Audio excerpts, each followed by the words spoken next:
ये है मध्य प्रदेश के कटनी से बीजेपी के विधायक संजय पाठक। संजय पाठक मध्य प्रदेश के सबसे करोड़पति विधायकों में से एक हैं। संजय पाठक के पास 200 करोड़ से ज़्यादा की चल अचल संपत्ति है। कई आयरन्स और मार्बल माइंस के कारोबार से ये जुड़े हुए हैं। लेकिन संजय पाठक 443 करोड़ रुपए के रिकवरी केस में अब बुरी तरीके से फंसते हुए नजर आ रहे हैं, क्योंकि इस पूरे मामले को लेकर हो रही सुनवाई में संजय पाठक ने कुछ ऐसा कर दिया जिसके बाद मध्य प्रदेश की राजनीति में खासा बवाल मच गया। ये कहानी हम आपको विस्तार के साथ बताएंगे और साथ ही हम आपको बताएंगे कि मध्य प्रदेश में स्ट्रांग मानसून के एक्टिव हो जाने के कारण प्रदेश के कौन कौन से हिस्से डूबे डूबे से नजर आ रहे हैं। नमस्कार, मैं हूं अनुराग श्रीवास्तव और आप देख रहे हैं एमपी डायरी।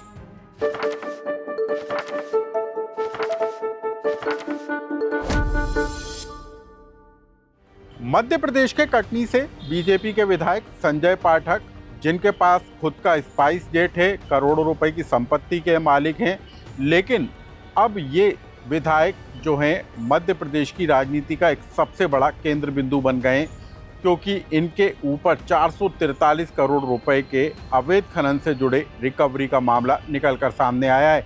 लेकिन उससे भी बड़ी खबर को जान लीजिए। इस पूरे मामले को कटनी के ही एक व्यक्ति हैं, आशुतोष दीक्षित, उन्होंने हाई कोर्ट में एक याचिका के जरिए उठाने का काम किया। लेकिन जब इस पूरे मामले को लेकर सुनवाई होनी थी, तब 1 सितंबर को हाई कोर्ट के जस्टिस विशाल मिश्रा ने अपने आदेश में जो कुछ लिखा, उसके बाद मध्य प्रदेश में तो हंगामा खड़ा हो गया।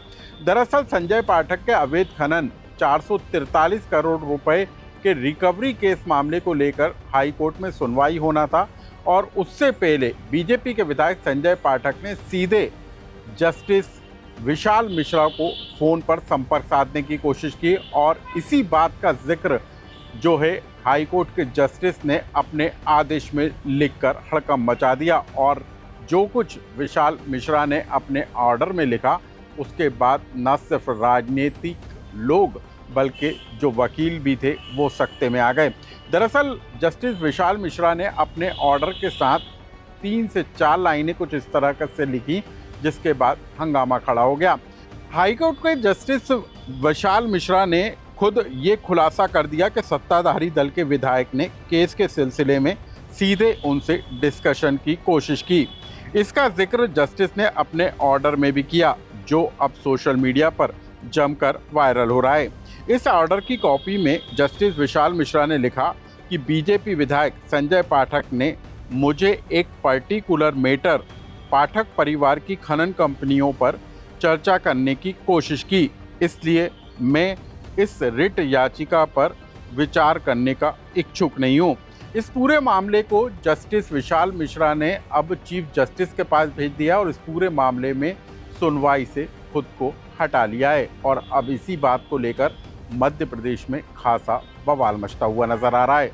अब हम आपको बता दें कि संजय पाठक के अवैध खनन से जुड़े मामलों को लेकर मध्य प्रदेश की विधानसभा में भी एक सवाल पूछा गया था, और इसके जवाब में खुद मुख्यमंत्री मोहन यादव का विधानसभा में ये जवाब आया था कि अवैध खनन के मामलों को लेकर 443 करोड़ रुपए की रिकवरी निकाली गई है, और जिन संस्थाओं का नाम मुख्यमंत्री मोहन यादव ने विधानसभा के लिखित जवाब में दिया, वो सीधे बीजेपी विधायक संजय पाठक से जुड़ी हुई हैं। अब हम आपको बता दें कि मध्य प्रदेश के सबसे अमीर कहे जाने वाले बीजेपी के विधायक संजय पाठक की कुल चल अचल और संपत्ति कितनी है।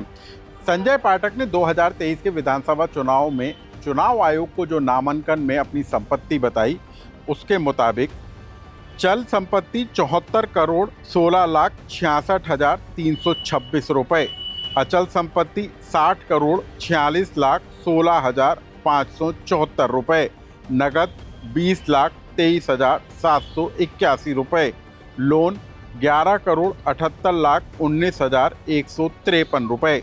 संजय पाठक की पत्नी निधि पाठक के पास कुल कितनी संपत्ति है, इसे भी जान लीजिए।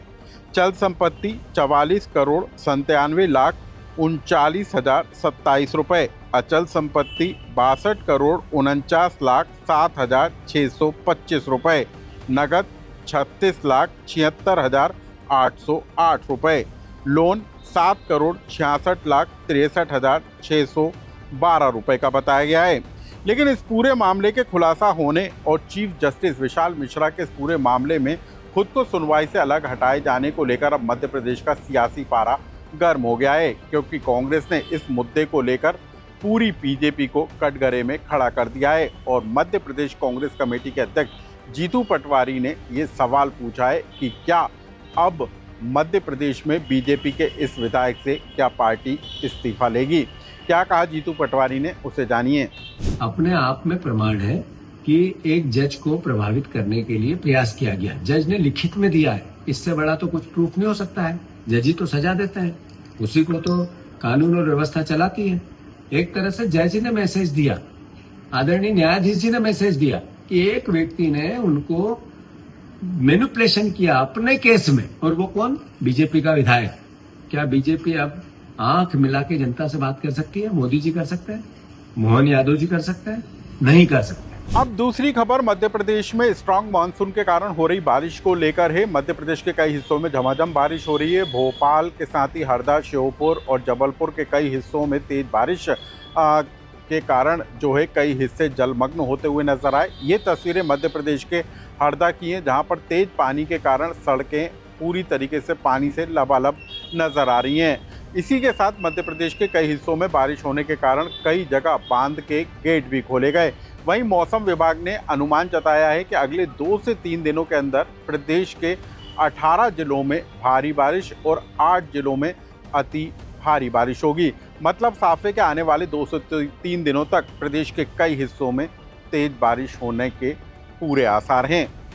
एमपी डायरी से जुड़ी इन 2 और महत्वपूर्ण खबरों को लेकर यदि आपका कोई सुझाव हो या कमेंट्स हो तो हमें कमेंट्स बॉक्स में लिखकर जरूर बताएं।